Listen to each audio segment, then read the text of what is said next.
Itukuzwe damu ya Kristo.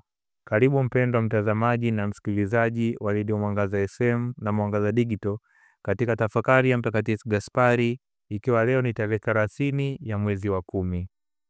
Kanuni yetu ni ile ya Mtakatifu Vincent wa Paulo. Mitume tukiwa nje, watu wa kutafakari nyumbani. Kanuni yetu ni ile ya Mtakatifu Vincent wa Paulo. Mitume tukiwa nje, watu wa kutafakari nyumbani.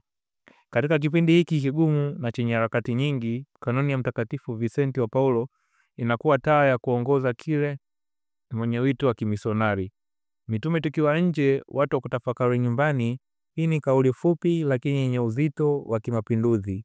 Inatufundisha kuwa sio kazi peke yake inayojenga utume, bali ni mizani kati ya matendo ya nje na sala ya ndani. Kati ya kazi ya Kristo na kuwa na Kristo. Katika roho hii tunamtangaza Mtakatifu Gaspari del Bufalo, aliyekuwa mwanamisionari wa Injili na mwana wa kimya cha sala. Alitembea kwa bidii akihubiri damu takatifu ya Kristo, lakini hakuwahi kupoteza mizizi ya maisha yake ya ndani.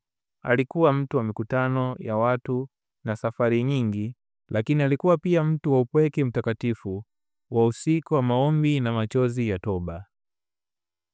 Gaspari alifahamu kuwa kazi ya kutangaza Injili si kazi ya misuli na kazi ya akili tu, bali ni kazi ya neema. Na neema hupatikana katika ukimya wa moyo, katika kutazama uso wa Kristo aliyejeruhiwa kwa upendo. Katika kupumzika ndani ya fumbo la damu mtakatifu. Kazi yake ya kitume ilikuwa ya moto, lakini moto huo uliwaka kwa sababu alishinda saa nyingi katika altare, akiwa amepiga magoti, akilia kwa ajili ya toba ya ulimwengu. Huko ndiko nyumbani kwa mtume wa kweli, si katika jumba la starehe, bali katika moyo wa Kristo. Ndani ya majeraha ya Mwokozi, pale ambako moyo hupata nguvu mpya, rehema mpya, msamaha mpya. Leo hii mashirika na huduma nyingi za kanisa zinaweza kusahau upande huu wa pili wa maisha. Tunaweza kukimbilia kazi, shughuli, mikakati na mipango, tukisahau kusali, kutafakari na kuishi mbele ya uso wa Mungu.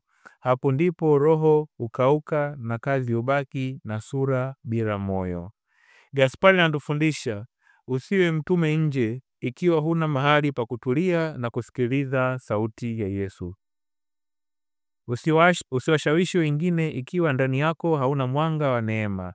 Usihubiri msalaba ikiwa haujatafakari katika moyo wako. Na kama alivyosema Mtakatifu Vincent, kuwa mitume wa nje ni baraka, lakini kuwa watu watafakari nyumbani ni sharti la kweli la utume wa ndani. Si kila kazi ni ya Mungu, ila kila sala ya kweli huwa na tunda la utume. Kwa hiyo, hebu tujifunze kutoka kwa Mtakatifu Gaspari kuishi maisha vipande vilivyounganishwa. Kuwa mwanamisionari wa sauti na mnyenyekevu wa ukimya. Kuwa mhubiri wa haki na mwana wa rehema. Kuwa mtembeaji wa vijiji na mpweke wa kiroho mbele ya Mungu. Kuwa mtendakazi wa Kristo na mwana wa moyo wa Yesu. Katika mizani hiyo ndipo utakatifu hujengwa. Katika hiyo ndipo huduma yetu hupata uzito.